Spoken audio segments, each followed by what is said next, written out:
Yes, I'm back to talk some more about Daikatana, and I know what you're thinking. What else could you possibly have to say about the game? You've pretty much already cut it to shreds, and we know it's a giant piece of shit. And you're right. But, since posting my initial review, my friend Ben came over and we played the game's multiplayer mode, and believe you me, the multiplayer mode is so wretched that it deserves its own spotlight. There are two multiplayer modes, Deathmatch and Jewel Hunt, and believe me, both of them eat. We'll start with Deathmatch. To begin with, there are only two multiplayer maps. Only two! That's pathetic! At first I thought that maybe you have to unlock the other multiplayer maps by playing the single-player mode, but no, I loaded my save file on the last level of the game, and still only two maps. It's also worth noting that you don't have the option of adding AI opponents to a multiplayer match, though considering how lousy the AI is, that might be for the best. Obviously, the objective of Deathmatch mode is to be the first person to rack up a certain number of kills, but the game doesn't tell you how many kills you need to win, and it doesn't let you choose how many kills you need to win. These are basic features that you'll find in absolutely any multiplayer game, and Daikatana doesn't let you do it. There's also no time limit and no option to add a time limit, more features that every shooter game has so players don't get annoyed by lengthy matches, and get this, in both of the maps that are available, it's possible to commit suicide by jumping off high ledges repeatedly, or in one level jumping into lava, and killing yourself does not subtract a kill from your score, so you can be a cheating little bastard and kill yourself if you're on low health to deny your opponent's points. The only interesting thing about the multiplayer mode is that it lets you choose to play as Hero, Mikiko, Superfly, or the Mishima. Each character has different stats so that playing as each character feels unique. In theory, there are 5 stats, each of which has 5 possible levels, and each character has 2 stats that are at level 1 and the other 3 stats at level 0. Even if you could tell a difference in how you play when you're leveled up, which you can't, each character only having 2 stats at level 1 isn't going to do shit to make the characters distinguishable. They all play exactly the same. The only difference between the characters, besides appearance, is that the character portrait that appears at the bottom of the screen and the grunts your character makes when you jump or get hit change. So for some reason the characters' grunts all sound funny, especially if you play them repeatedly.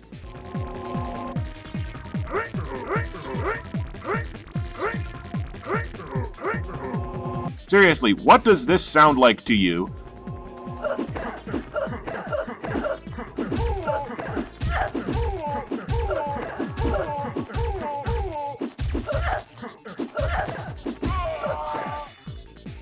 The Mishima's death scream is just hilarious.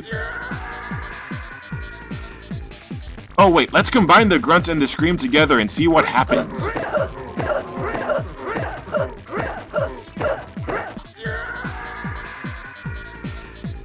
Mikiko's portrait looks like the evil queen from Sleeping Beauty, which I guess is pretty appropriate, and if you give Superfly the Ion Blaster, he looks just like Cyborg from Teen Titans, so you can convince yourself you're playing a significantly better game, I guess.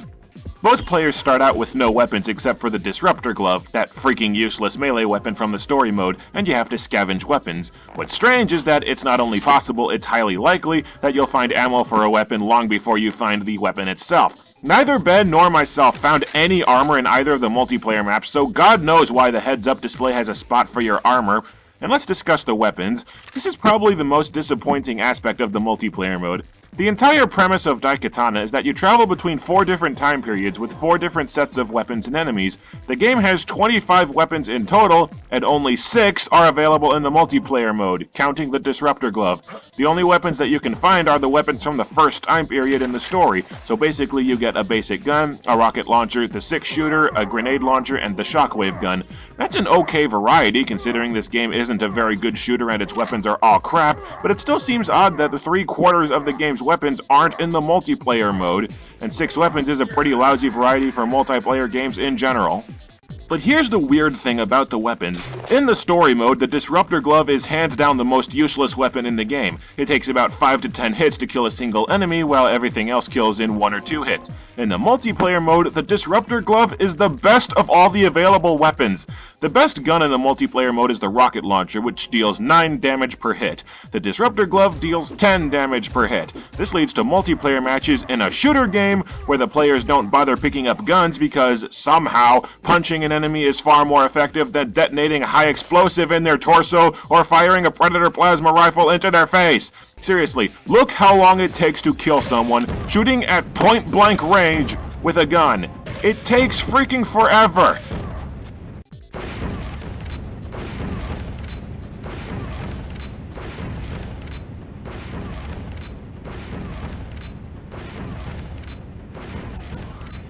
And the game has 2 multiplayer maps. They both have the same weapons. You'd at least think the game would have different maps from different time periods. It's like they put 0 effort into this mode. They just threw it in because all shooters are required by law to have a multiplayer mode, unless your name is Metroid Prime. That's the one series where players complain if you do have a multiplayer mode. Also in the story mode, you had the option to switch between a slow walking speed and a fast running speed. In the multiplayer mode, you don't have that option. All of the characters are stuck walking. You move so slow that it feels like you're trudging through mud. It just makes the game feel tedious because it takes forever to go anywhere. It also makes it difficult to run away from enemies because you move so slowly that the other players will have no difficulty hitting you, especially since both maps are basically built out of hallways with no cover. If another player catches up to you, there's no getting away. One of you is going to die. There are skill power-ups that max out your character's speed stat for a limited time, but as I've said, if there is a difference in how the game plays when you're leveled up, you sure as hell don't notice it. Come on! Move your ass! The heavy runs faster than this! I think the spy crab runs faster than this! Now you may notice that there's no map on the screen. You can't track down the other players and you're stuck wandering your slow ass through the level until you find somebody to shoot. But it turns out you can pull up a map on your screen by pressing the L button. Yeah, L, the one button on the controller that doesn't do anything in the main game. How the hell are you supposed to guess or even figure out that there's a map in the game to begin with? If you don't figure out that there's a map, you and your opponent are going to spend half the game trying to figure out where the hell the other person is. And because both of the levels have multiple floors, the map doesn't do a lot to help you anyway. As far as the deathmatch goes, there's not a whole lot to say other than the weapons are lousy, both players are going to use the melee weapon instead of the guns, it's difficult to find new guns because each one spawns in only like one location, and the movement speed is so slow that it feels tedious trying to do anything, and matches take for freaking ever because there's no time limit and the game moves so slowly, and the game just feels boring as a result. Huh, actually I guess that is a lot to say. But the other multiplayer mode, Jewel Quest, is even worse. The objective of Jewel Quest is to be the first player to find 5 jewels and make it to the level's exit. If you get killed, you drop whatever jewels you are carrying. Sounds simple enough, but what the game doesn't tell you, only 5 jewels spawn in the entire match. That means that if one other player besides you has even one of the jewels, it becomes impossible for you to win unless A, you kill everybody that has a jewel, and B, you get to the jewels they drop before anybody else does, which is tricky since each jewel returns to its original spawn point instead of just sticking where the player was killed. If you have a few players together that actually know what they're doing and they all give enough of a crap about this lousy game that they're actively trying to win, it's very easy to end up with a game that never freaking ends. Because remember, you can't add a time limit to these matches. If more than one person has a jewel, nobody can win. Also, the jewels spawn in the most stupid, out of sight, never possibly find them unless you're using the map locations. Good freaking luck ever finding all 5 jewels unless you figured out that there's a map. Where the hell is it? Oh, it's up there? Hidden behind a wall? How the hell was I supposed to find that without accidentally discovering the map? And get this, even if you have all 5 jewels, you don't win unless you can get to the exit, and the map shows you where the jewels are, but it doesn't tell you where in the holy hell the exit is. And it's not clear at all where the exit is from just exploring. Ben figured out that you're supposed to track down some big glowing blue circle to end the game, but the themes of both multiplayer maps are both cyberpunk and sci-fi. I thought the glowing circle was just part of the scenery! Oh, thank God, this stupid multiplayer game is over. You have totally defeated your opponents in the ultimate deathmatch. You are the greatest warrior, and everyone must pay homage to your magnificence. Your enemies now grovel at your feet in utter despair and humiliation. And check it out, the game says that I've won a deathmatch, even though I was playing the Jewel Quest mode.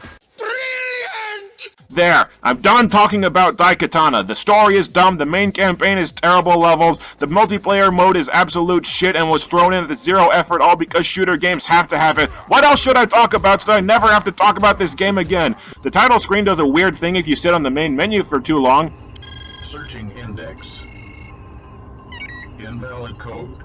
Please try again. Should I talk about how the game has a high-definition graphics mode if you're using an expansion pack, but the high-definition graphics mode doesn't actually improve the graphics, it just makes the picture widescreen? Should I talk about Usagi, the ghost of the Daikatana's creator, that the Deus Ex Machina that walks like a man? Should I talk about the fact that the third Ancient Greece level has a cutscene where you run into a Cerberus and then you never fight it or see it again? Should I mention that the game's explanation for how the old guy knows history has been changed is that the ghost of Usagi told him about it, which would raise even more questions about the old guy's sanity if you were in Hero shoes? I mean, you're going after a maniacal dictator to steal a sword that is allegedly magic at the behest of an old man who insists the Mishima took over the world because a ghost told him so. You wouldn't grab a gun and run off in that situation, you'd call the men in white coats. And then, later on, the Mishima asks you if Usagi has mentioned to you that one of your allies is a traitor. No, he hasn't, and congratulations, game! You just pointed out one of your own plot holes! What else can I talk about to make sure that I never have to play this shit again? Game sucks! End of story! I need something else to review.